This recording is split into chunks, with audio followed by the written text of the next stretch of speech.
Qualification से मैं BSc nurse हूँ, और उसके बाद मैंने किया है मास्टर्स सोशल वर्क में, medical and psychiatry as my specialization.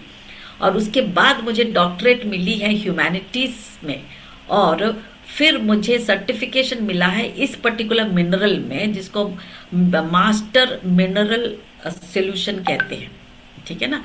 और इसकी जो ट्रेनिंग हुई मेरी, उसका भी एक बहुत प्यारा सा सिचुएशन है।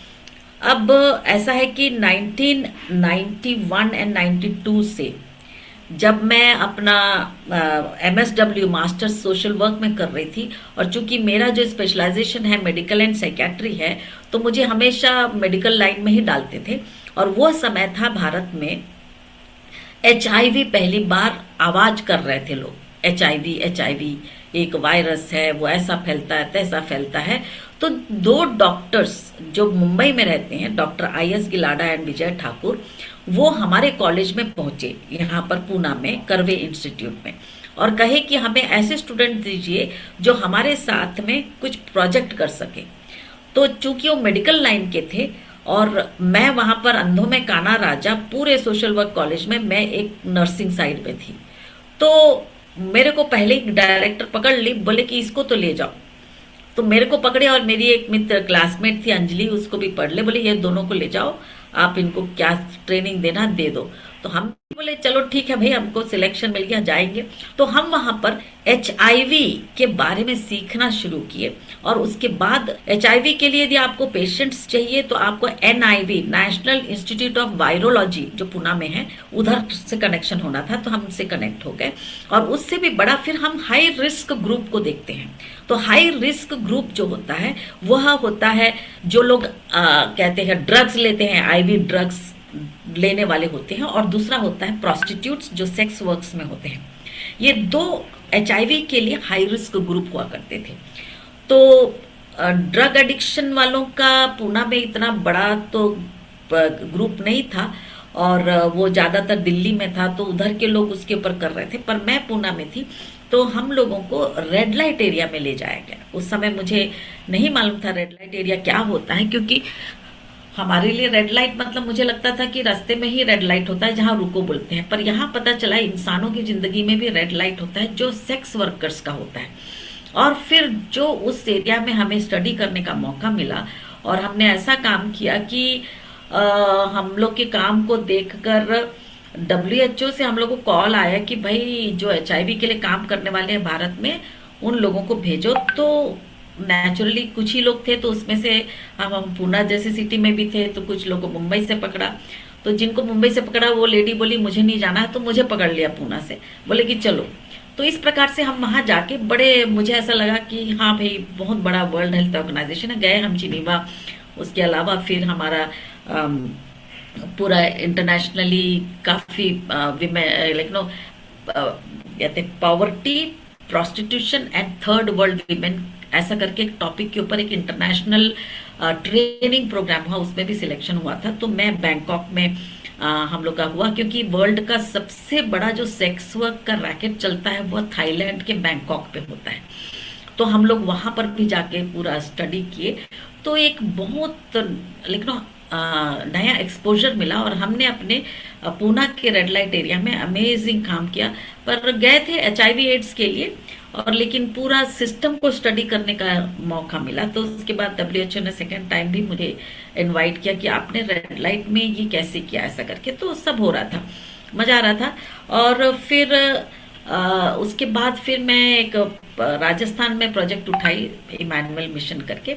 तो उस मिशन के जो डायरेक्टर, उनको था प्रोस्टेट में कैंसर, और उनका प्रोस्टेट का कैंसर उन्होंने ऑपरेशन कर डाला था। लेकिन उसके बावजूद भी हर साल वो टेस्टिंग करते थे कि TSH क्या कहते हैं, जो थायराइड नहीं, TSH नहीं, उसको कहते हैं एक प्रोस्टेट स्टिमुलेटिंग हार्मोन्स निकलता है, वो क्या कहते हैं, उसका उन लोग को स्टडी करना पड़ता है।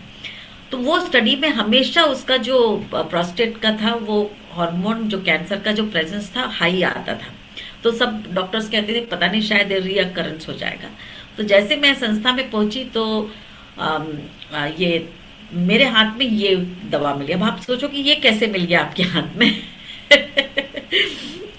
जब ऐसा इस तरह के एरिया में काम करो तो उसके बाद दिमाग ऐसा लेकिन खुलता रहता है कि कहाँ कौन क्या क्या कर रहा है करके। सो एक बार किसी ने मुझे एक लेकिन किसी से इंट्रोड्यूस किया, जिम हम्बल से इंट्रोड्यूस किया, और वहां पर उनका बड़ा इंटरेस्टिंग लगा। तो मैं ऑनलाइन जाके पहली बार ये क्या कहते हैं एक बुक को ऑर्डर करी $18 में, ठीक है ना। मेरे को अपने आप पर लग रहा था कि मैं शायद पागलपन कर रही हूँ, पर भी मुझे ऐसा शौक लगा, है क्या चीज ये यार, है ये डाइऑक्सीजन क्लोराइड क्लोरीन डाइऑक्साइड है क्या। क्योंकि मैं क्या कर रही थी उस समय, कुछ ढूंढ रही थी किसी चीज का क्योर। तो हर जगह पर alkaline lifestyle, alkaline HIV AIDS के लिए। हाँ, मैं बैंकॉक गई थी ना, तो उस समय क्या हुआ था, वहां पर एक साइंटिस्ट मिल गया था। मैं सोच रही थी कैसे कनेक्शन हुआ मेरा। वहां एक साइंटिस्ट मिला जो कि बहुत बड़ा रिसर्च किया था, मतलब वो खुद ही उसका लैब था और वो खुद HIV पॉजिटिव हो गया था। तो उसने सोचा कि यार मैं अपने ऊपर ही टेस्ट करूंगा। तो उसने क्या किया, अपने ऊपर ट्राई कर करके एक कॉम्बिनेशन बनाया, सैम थेरेपी। उसमें S stands for selenium, A stands for aspirin and M stand for multivitamin. तो मैंने बोला यार सेलिनियम मल्टीविटामिन मिनरल और विटामिन सी है, सिर्फ एस्पिरिन है। तो मैंने उनसे बोला कि एस्पिरिन डाला क्यों। तो बोले एस्पिरिन कप्पा बाइंडर है। कप्पा बाइंडर मतलब हमारे सेल्स के ऊपर में ना अलग अलग टाइप के रिसेप्टर्स होते हैं, और ये तीनों के कॉम्बिनेशन में जो एस्पिरिन होता है वह HIV के रिसेप्टर को ब्लॉक कर देता है। अच्छा जी, मेरे को तो नहीं मालूम था एस्पिरिन का ऐसा वाला चीज होता है करके, पर वो ब्लॉक तभी करता है जब उसमें सेलिनियम एंड विटामिन प्रेजेंस हो। अच्छा, तो उसने ये तीन का कॉम्बिनेशन बनाया था और उसकी स्टडी मुझे इतनी ब्यूटीफुल लगी। तो उसको है ना वहां के कॉन्फ्रेंस में, बैंकॉक का उस 14th इंटरनेशनल एड्स कॉन्फ्रेंस था, उसमें उसको कोई मतलब कोई ये नहीं दे रहा था, इंपॉर्टेंस नहीं दे रहा था। तो हर जगह खड़े होके अपना पेपर डिस्ट्रीब्यूट कर रहा था। तो हमने उसका पेपर देखने के बाद में बोली यार, अभी तक हम लोग को सिखाया है कि there is no cure for HIV, cure है ही नहीं। और दिस मैन खुद HIV पॉजिटिव है और बोल रहा है कि मेरा जो सेकेंडरी इन्फेक्शन है वो ऐसा चला गया वैसा चला गया, इससे ऐसा होता, पूरा साइंटिफिक एक्सप्लेनेशन दे रहा है। तो हम लोग कुछ लोग थे, हम लोग बैठे, बोले कि इसको पकड़ लेते हैं, इसे कुछ समझते हैं। तो हम लोग ने एक इनफॉर्मल मीटिंग उससे किया और खूब मजा आया उससे डिस्कस करने में, और उसका पूरा इन्फॉर्मेशन सबको उसने पैम्फलेट वगैरह दे दिया। इन्फॉर्मेशन लेके हम इंडिया में आ गए। हम इंडिया आने के बाद में मैं सीधे गई NIV में। उस समय नारी, नेशनल एड्स रिसर्च इंस्टीट्यूट नया नया बना हुआ था, अदरवाइज इट वॉज NIV। तो NIV से नारी बना दिए थे उन लोगों ने। तो नारी में मैं जाके अपने क्या कहते हैं उसका नाम क्या है, डॉक्टर प्रफुल्ल तिवारी कोई तो है, he was one of the main scientist there. तो मैंने उसको पेपर दिया, मैं बोली कि देख HIV के लिए बहुत मस्त क्योर है, अरे यार क्योर भी नहीं हुआ तो कम से कम सेकेंडरी इन्फेक्शन तो मैनेज कर सकते हैं। बोला अच्छा अच्छा ठीक है, मैं देखता हूँ। देखने के बाद 15 दिन से बैठा है कागज लेके। तो मैंने उससे कहा कि भाई अपन कुछ करते हैं, लेकिन अपने पास पेशेंट की कमी तो है नहीं। तो जनाब बोले कि सुजन ऐसा थोड़ी होता है काम, हाँ ये सरकारी काम है, यहाँ कोई ऐसा थोड़ी सैंक्शन करके देता है। तो मेरा दिमाग खराब हो गया। मैं बोली अपन HIV के लिए सारा चीज करने को तैयार हैं, और तुम सरकार के इसमें बैठ के बोल रहे हो और तुम्हारे पास अथॉरिटी है और तुम बोल रहे हो कि यार हम कुछ नहीं कर सकते, ऐसा कोई नया चीज लेके आ जाए तो हम उनसे। मैं बोली रिसर्च इंस्टीट्यूट है, रिसर्च करो ना। नहीं, तो मैं बोली दे दे पेपर वापस। तो पेपर लेके आगे, मेरे को गुस्सा में बैठी हुई थी। तब जाके एक दीप ग्रह सोसाइटी करके एक सोशल वर्क इंस्टीट्यूट है यहाँ पर। आपने तो पूरी कहानी मेरी दिन रिकॉर्ड करवा रहे हो, ठीक है चलिए कोई बात नहीं। तो वहाँ दीप ग्रह सोसाइटी बोल के उन लोगों को एक प्रोजेक्ट करना था, क्योंकि देखो सोशल वर्क ऑर्गेनाइजेशंस में फंडिंग कहीं ना कहीं से आता, तो उनका फ्रेंच का फंडिंग था। तो फ्रेंच फंडर्स इनका पूरा इवेलुएट करने के बाद बोले अब तुम HIV के ऊपर काम नहीं करोगे तो हम अगला फंडिंग नहीं देंगे। तो HIV के लिए कौन है भाई, सुजन राज अंधों में काना राजा पकड़ लिया हमको, बोले कि आप हमारे लिए ये बना के दे दो। तो मैंने उनके लिए प्रोजेक्ट बनाया है एक शर्त पर कि तुम सैम थेरेपी यूज करोगे कि नहीं। तो उन्होंने बोला सैम क्या है, तो मैंने उसको एक्सप्लेन किया। बोला Sujan you have to manage it यार। तो मैं बोली एथिकल जो लोगों का मैं देख लेती हूँ। मैंने पूरा प्रोजेक्ट लिख के दे दिया और हम लोग ने शुरू कर दिया। और मालूम हमने HIV पॉजिटिव लोगों को लेना शुरू किया। उनके लिए 56 ग्राम्स ऑफ प्रोटीन मैंने 2 डिवाइडेड डोज में करके उनको सैम थेरेपी मैंने पूरा इकट्ठा कर लिया था, सैम थेरेपी शुरू कर दी। अब जब सैम थेरेपी मैंने शुरू करी तो मेरे पेशेंट लोग का कंडीशन काफी सुधरने लगा। वो देखकर NIN national institute of naturopathy, इधर के जो डायरेक्टर हैं डॉक्टर बाबू जोसेफ थे उस समय, उन्होंने मुझको बुलाया। बोले कि आप मुझे 10 HIV पेशेंट दे दीजिए, हम उनको ना नेचुरोपैथी से ठीक करेंगे। तो मेरे को तो एलोपैथी वालों को नेचुरोपैथी क्या है कुछ नहीं मालूम कभी भी, ठीक है ना। तो मैंने बोली ये क्या होता है जी तुम्हारा नेचुरोपैथी, सुना तो है नेशनल इंस्टीट्यूट ऑफ नेचुरोपैथी, मालूम तो है नहीं कुछ।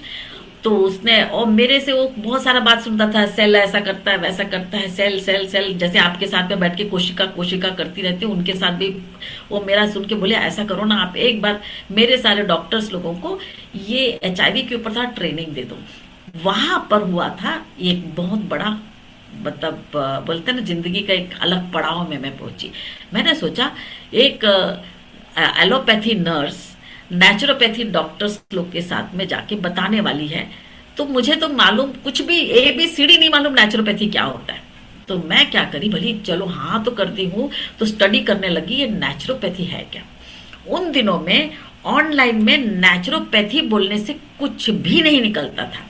एक ही लाइन आता था कि नेचुरल वे में इट अल्कलाइसिस द बॉडी, हमारे सेल्स को अल्कलिटी में डालता है। तो ये अल्कलिटी क्या चीज है उसको देखने के लिए पढ़ी तो बोले कि MMS मास्टर मिनरल सॉल्यूशन भी हमारे सेल्स को अल्कलाइज करता है। ये था वो मोमेंट जो मुझे स्टक कर दिया, ये है क्या चीज। जैसे आप सोच रहे हैं ना ये है क्या चीज, मेरे दिमाग में आई है क्या चीज। अब मैंने वो वाले शब्द को लेकर ढूंढना शुरू किया तो हर जगह मुझे मिलता था जिम हम्बल, और बोले कि यार बुक खरीदो, तो मैंने सोचा बुक खरीद लेते जिसने बुक खरीदी, मैं तो ऐसी रीडर नहीं हूँ, मेरे को सुनना और बोलना बहुत पसंद है, आई एम ऑडिटरी लर्नर। तो उस दिन तो मैंने बुक पढ़ लिया। मेरे बच्चे परेशान हो गए, बोले पहली बार मम्मा को देख रहा है रात भर बैठ के बुक पढ़ रही है बोला क्या हो गया। मैं बोली यार सब कुछ तो गजब हो गया है। ये कुछ ऐसी चीज है जो पूरे भारत में तेरे किसी के पास नहीं है, अब मैं ढूंढू कहां से। तो मैं उसके ऊपर पूरा इसका रॉ मटेरियल कहाँ मिलेगा, कैसे बनाऊंगी, यूं करते करते पहुंच गए। मुझे रॉ मटेरियल मिला, उसको वाटर प्यूरिफिकेशन के लिए यूज किया जाता है, सब ऐसा। और मैंने सोचा अब यूज किसके ऊपर करूं बनाने के बाद। हाँ, अपने ऊपर पहला तो मेरी आदत है अपने आप को गिनी पिग बनाना। एक दिन अब इंतजार, कुछ तो प्रॉब्लम होना चाहिए यार, सर्दी खांसी लगे कुछ तो होना चाहिए, अपन बैठे इंतजार करते। एक दिन यूं ही मेरा थोड़ी मेरी एक बुरी आदत यह है कि ना जब भी कोई चीज को वेस्ट नहीं करती। बुरी आदत इसलिए बोली हूँ क्योंकि कभी कभी वो अच्छी आदत बुराई में आ जाती है। मैं हमारे घर में पाइनएप्पल खरीद के लाए थे और वो पाइनएप्पल थोड़ा सा 2 दिन हम लोग लेट उसको काटे तो थोड़ा उसका भाग खराब हो गया था। तो मुझे ऐसा लगा यार ये वेस्ट हो गया, क्या है खराब हो गया है। तो मैं अपने परिवार को सबको बढ़िया वाला काट के दे दी। और है ना एक मेरे अंदर एक गंदी क्यूरियोसिटी रहती है, आखिर जो खराब हो गया स्टफ है और ये पाइनएप्पल है कैसा लगेगा। तो मैंने खराब भाग में जो थोड़ा बहुत ठीक लग रहा था उसको काट के खा ली। बोले हाँ, मैं बोली ये थोड़ा सा ईस्ट टाइप का लगता है, अल्कोहलिक है, अच्छा ठीक है। 2-4 खा के चली गई। 48 आवर्स में मुझे फूड पॉइजनिंग हो गया। और आज भी मेरे बच्चे याद रखते हैं कि मैं बाथरूम से बाहर नहीं निकल पा रही थी, उल्टी और लूज मोशन। मेरे बच्चे डर गए। उस समय मेरे हस्बैंड फॉरेन कंट्री में थे, चाइना में बैठे हुए थे और यहाँ पर मेरी हालत खराब हो रही। सो बच्चे लोग बोले मम्मा आपको हॉस्पिटल लेके जाना पड़ेगा। मैं बोली यार आज का दिन टेस्ट हो जाए, हाँ ये चीज काम करता है कि नहीं। तो मैं बोली मैं बेहोश भी हो जाऊंगी ना, हॉस्पिटल लेके नहीं जाना, पहला फटाफट मेरे को बनाओ। तो उस समय में मेरे को कुछ मालूम नहीं था कैसा पीने का है। तो मैंने 3 बाई 3 3 गुरु 3 चेला को डाली, मिक्स करी, 1 गिलास पानी में डाल के पीना शुरू करी। और उस जमाने में ना ये जो चेला जो था ना वो ये होता था, सिट्रिक एसिड होता था, तो उसका टेस्ट और भयानक आता था। अभी तो आपको दे रही हूँ स्टमक एसिड, बहुत अच्छा है। और सब पीने, और 1-1 घंटे में मेरे को पीना, मतलब हालत ऐसा खराब हो रहा था। और 3-3 ड्रॉप हर घंटे पी रही थी। आप लोग सोचो, मैं आपको आज 2 ड्रॉप 1 लीटर में पिला रही हूँ, अपना पी रहा है 3-3 ड्रॉप हर घंटे, ठीक है ना। दोपहर तक तो लूज मोशन वगैरह किया। उसके बाद मेरा लूज मोशन वॉमिटिंग का थोड़ा फ्रीक्वेंसी कम हुआ। फिर बच्चों को बोले यार थोड़ा जूस भी लेके आ जा, क्योंकि वो पीने में बड़ी तकलीफ हो रही थी, तो मैंने जूस डाल के पीना शुरू किया। You know, as a nurse first time मैंने देखा, रात को 11 बजे मेरा फूड पॉइजनिंग टोटल कंट्रोल हो गया था। रात को 11 बजे के बाद मुझे ना वॉमिटिंग हुई ना लूज मोशन हुआ। वो मेरे लिए मिरेकल था एज अ मेडिकल पर्सन, ठीक है ना। नहीं तो हम लोग हॉस्पिटल में एडमिट होते तो आईवी लगा के मुझे 1 हफ्ता वहां पर, 1 हफ्ता से 15 दिन उन लोग एंटीबायोटिक में डाल दिए होते। ये मतलब मैं पूरी, मेरा इतना शरीर से ये जा चुका था, पानी निकल चुका था कि मैं पूरी सफेद सफेद दिखने लग गई थी। मैं बच्चों को बोली कुछ नहीं, मैं ठीक हूँ। दूसरे दिन मेरे को पासपोर्ट ऑफिस जाना था, तो ऐसा पिक्चर भी अभी भी मेरे पास, जो एकदम एकदम अजीब सा चेहरा होके सफेद सफेद हो गई थी।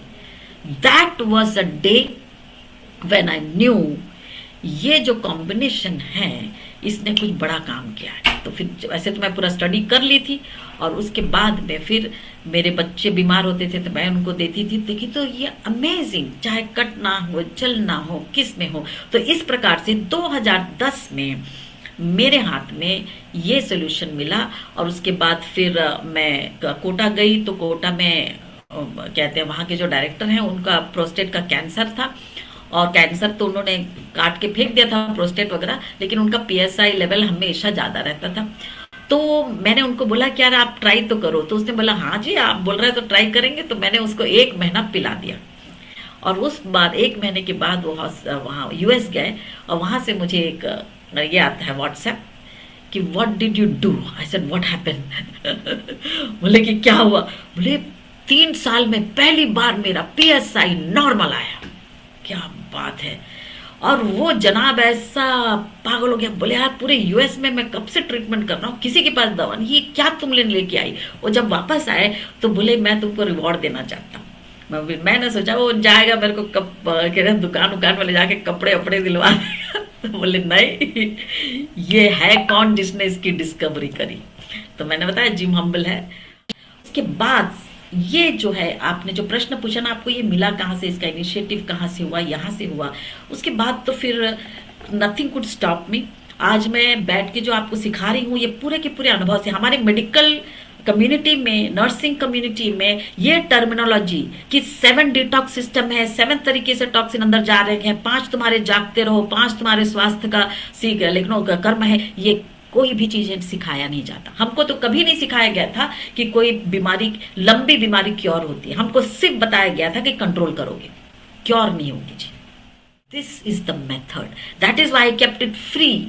आपने अपना डिटॉक्स ले लिया है, आओ इधर सीखो। बिकॉज एक बार आपको अनुभव हो गया कि मैंने अपनी कोशिका को किस प्रकार से पुनर्जीवित कर दिया, उसका पुनर्जागृत होने का जो फॉर्मूला मेरे पास, मेरे अंदर ईश्वर ने बना के रखा है। तो अब मैं इसको कहती हूँ ओरिजिनल डिजाइन सीखो, डिविएटेड डिजाइन को ऑब्जर्व करो। आज की तारीख में हम लोग डिविएटेड डिजाइन मतलब जो कहते मूल संरचना है उसमें से हम लोग क्या बोलते हैं, इसमें भटक गए। और अब हमको रीसेट करना है, रीसेट।